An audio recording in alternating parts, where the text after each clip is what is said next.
네, 안녕하십니까, 여러분. 제가 하이델바드에서 참여하고 있습니다. 저는 라라 무커지 교수이고요. 오늘 여러분께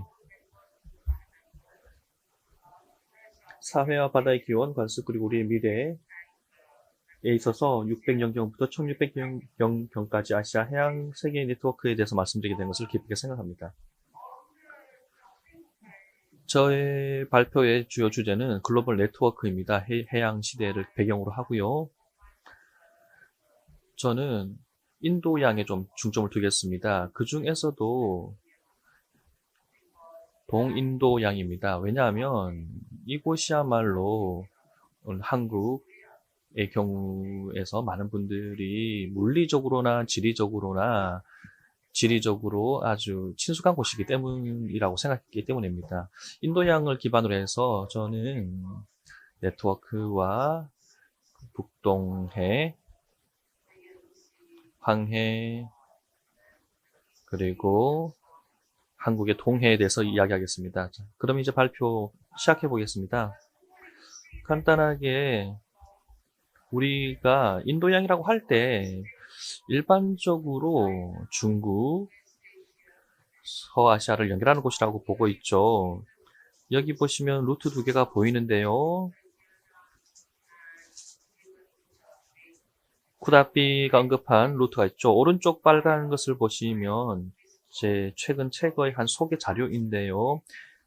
여기에서 이 지도를 가져왔습니다. 또 이 두 지도가 보이시죠? 중국이 있고요. 하지만 저는 오늘 이 지역보다는 다른 지역을 말씀드리겠습니다. 자, 말라카 해협을 건너서 이동하고 있죠. 남해안으로 가고 있고요. 또 페르시아만을 통해서 연결되고 있습니다. 오른쪽에 또 지도가 있는데요. 공간은 똑같습니다만 초기 지도입니다. 여기 보시면 각 지명의 장소들이 조금 다르게 보이겠죠. 하지만 중요한 점은 이 지역 역시 오늘 제가 말씀드릴 주제인데요. 이 지역들이 전 세계 마리타임 해양 네트워크에서 조금 무시됐다는 것입니다. 자, 그렇다면 북동해는 어디일까요? 가장 눈에 띄는 루트 네트워크는 페르시아만 항구에서 중국 남부항입니다. 서양에서 처음으로 직접 항해해서 아시아 바다에 도달한 곳이겠죠.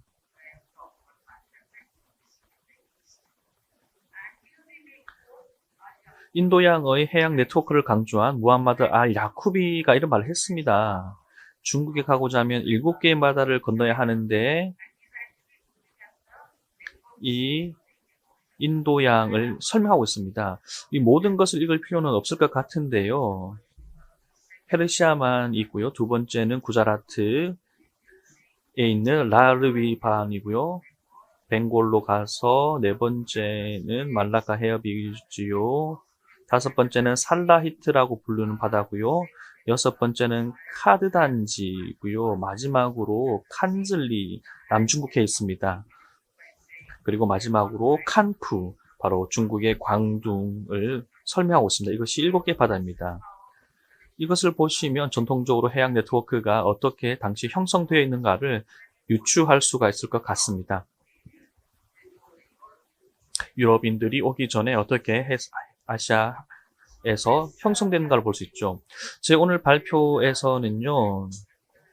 인도양과 중국해 간의 정치 및 상업적 네트워크를 돌아보겠고요. 하지만 제가 좀 더 말씀드리고 싶은 것은 이 중국의 남부 해양에 편중된 시선을 우리에게 좀 덜 알려진 동북해 쪽으로 한번 돌려보겠습니다. 이 북쪽의 좀 구별된 발전 현황을 좀 보겠고요.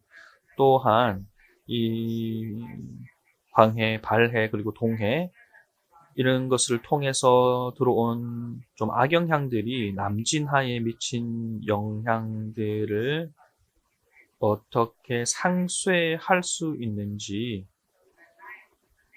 대해서도 제 오늘 발표를 하면서 계속해서 설명을 드려보도록 하겠습니다. 자, 먼저 몇 가지 문제를 한번 제안해 보겠는데요. 해양 네트워크를 발견한 것은 눈에 보이지 않습니다. 어렵죠. 해양 네트워크가 보이지 않는 그 이유 중에 하나는 많은 해양 역사가들이 인접한 육지에 의해 경계가 지정되고 정의되는 해양 지역만을 연구하기 때문이었죠. 주로 인접한 육지에 대한 것을 연구하면서 해안 역사로만 점철되어 있기 때문입니다. 그런데 네트워크는 항상 변하고 있죠. 환경에 따라서요.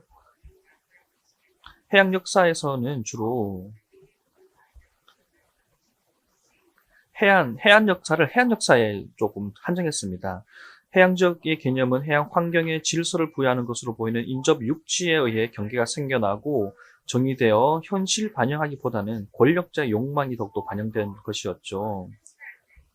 바다에 대한 우리의 이해 또는 이런 해석은 주로 장소를 지금까지 기반으로 했습니다. 또는 장소 중심이었습니다. 그런데 여러 문헌들을 보시면 육지라는 것과 바다라는 것이 별개의 실체라는 것을 알 수 있고,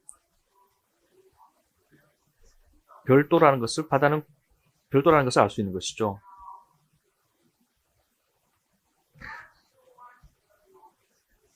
북해라기보다는 이런 공간들이 해양 세계의 정복자들의 언어로 통일된 이산적이고 제한된 공간이라는 것을 알 수 있게 되는 것이죠. 지금까지는 대륙적 관점을 강조하면서 네덜란드, 인도네시아, 스페인, 마닐라, 프랑스, 인도, 차이나 같은 이름을 붙였습니다.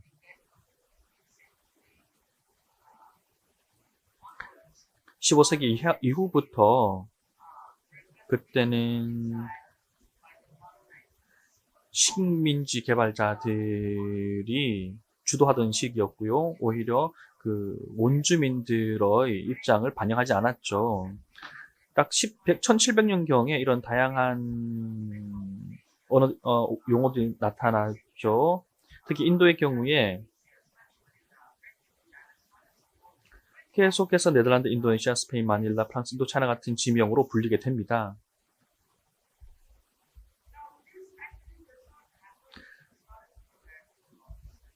근데 북해는 좀 다른 점이 있었습니다. 발해가 중요했지만 아주 그런 중요성에도 불구하고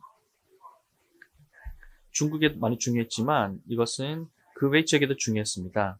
중국이 통제하던 지역이었기 때문이기도 하고요. 그러면 관점을 좀 바꿔보겠습니다. 발해 지역인데요. 왼쪽에 나와 있죠. 발해는 여러 역사를 거쳐서 보면 중국에 속해 있고요. 또한 이 중요한 발해의 역할을 보자면 많은 지역을 연결하고 있습니다. 중국, 한국, 그리고 저 멀리 일본까지 연결을 하고 있습니다. 또한 여러 증거 자료들도 있습니다.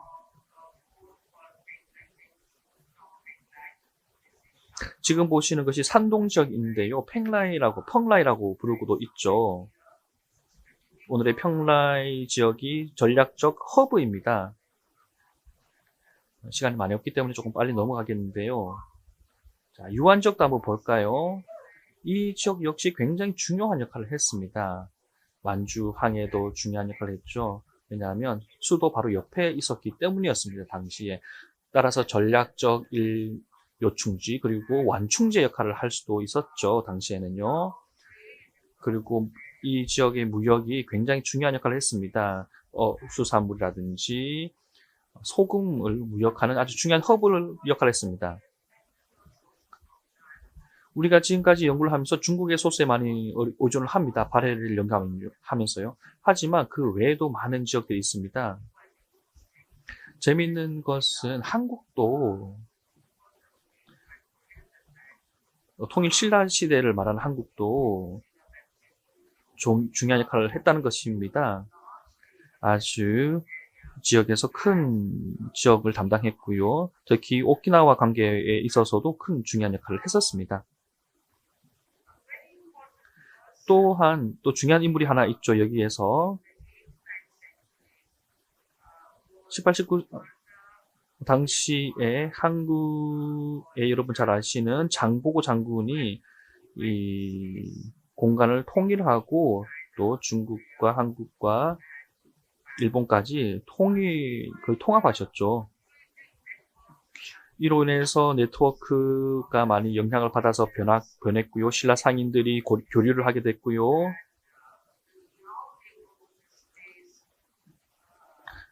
또한 하지만 10세기 이후 신라 상인들의 활동에 대한 구체적인 정보는 없지만요. 장보고가 처음에는 중국에 주둔하면서 그 막강한 권력과 함께 신라로 돌아오고 그 이후에 권력 기반이 일본으로도 확장되는 것을 볼 수 있습니다. 그 이후에는 많은 한국의 영향력에 대한 기록은 많이 있지는 않습니다. 한국과 오키나와 특히 일본의 교류가 점점 더 증가하고 있고요. 거기에 대해서는 설명을 드리면 너무 기니까 조금 넘어가도록 하겠고요. 이 슬라이드에서 설명된 부분 중에 빨간 글씨로 되어 있는 것들이 있는데요. 여기에서 보시면 아랍 중국 무역 전쟁에 대해서 설명하고 있고요. 또 6세기 말이나 7세기 초에 흑사병이 있었던 것도 설명하고 있고요. 또 기후와 이런 여러 역병들이 어떤 영향을 미쳤는지도 볼 수 있습니다. 주로 이집트 문헌에 따르면 이렇게 알 수가 있고요. 주로 중국에서 많이 나오는 문헌에 의해서 우리가 이런 사실들을 알 수가 있습니다. 이 모든 것들이 다 무역의 영향이라고 볼 수 있겠죠. 하지만 상세하게는 들어가지는 않겠지만 이 역병이 서아시아에서 아시아로 확장되고 한국, 일본으로도 더 되었다는 기억들이 관찰되고 있습니다. 그럼 북동해의 자체적인 발전에 대해서 한번 간단히 살펴보겠습니다.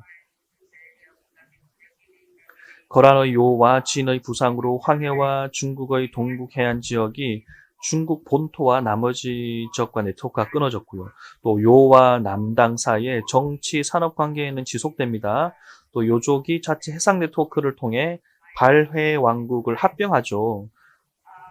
또 요 남당 간 무역이 그 사이에 위치한 중앙 정권을 우회하면서 바다를 통해 이루어집니다. 1266년부터는요. 조선을 통한 외교 협상이 실패하면서 이 정부가 일본을 정복하기 위해 대규모 해군 원정대를 파견하게 됩니다. 또 이 당시에 식량과 식품 위기가 있으면서 러시아와 이란 쪽에서부터 식량과 식품을 적극적으로 공급하기 위해서 양쯔 하류 지역에서 산둥까지 발해를 가로지르는 운송이 적극적으로 추진되는 것을 기록상으로 확인할 수가 있습니다. 이런 것들이 북동해에 관해서 좀 더 우리가 연구를 해볼 필요가 있는 주제라고 생각하고요. 자, 그렇다면 이런 무역이 축복이었을까요? 아니면 저주였을까요? 황해, 발해, 동해, 동중국해 같은 북동해 지역의 지리적 고립은 인도양과 남중국에서 볼 수 있는 혼란을 비롯해서 이런 연속적인 상업 시대의 부정적인 영향으로부터 격리된 것이었을까요? 명나라 및 일본 류쿠 지도를 여기서 보시면 교토에 소장되어 있는 것이죠. 혼일 강리 역대 국도 지도, 줄여서 강리도라고 하겠습니다. 여기에 명나라와 일본 류쿠 지도가 강리도에 표현되어 있지는 않다는 것을 알 수 있습니다. 이 슬라이드에서 제가 두 가지 질문을 한번 해보겠는데요. 이렇게 이제 황해, 발해, 동해, 동중국해가 고립되어 있는 것이 과연 어떤 영향이 해상 경로에 대해서 어떤 영향이 있었을까라는 질문을 한번 던지고 싶고요. 이러한 바다들과 이런 지역들이 해양 공간과 명확하게 문헌에서 나타나 있지는 않지만 이것들이 명나라와 일본의 육후 지도에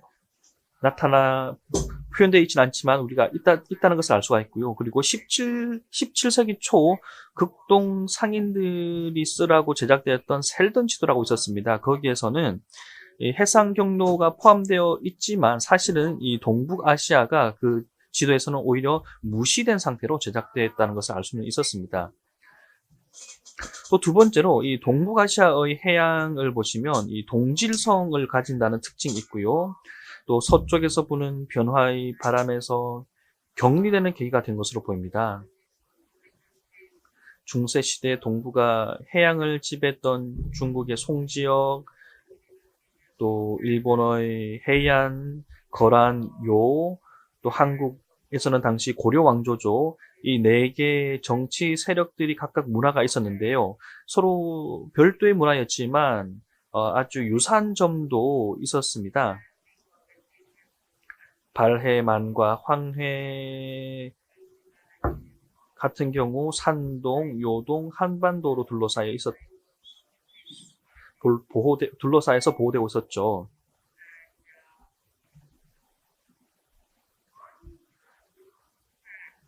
14세기부터 17세기 동안 그 악명 높았던 오쿠 해적의 습격을 살펴보면 단지 3%만이 동중국해와 남중국해의 경계 북쪽을 공격한 것으로 보입니다.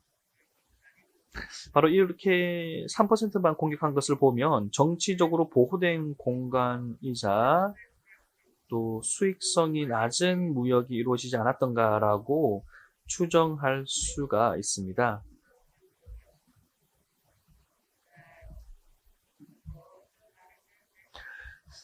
그러면 해양 네트워크가 강했었을지 아니면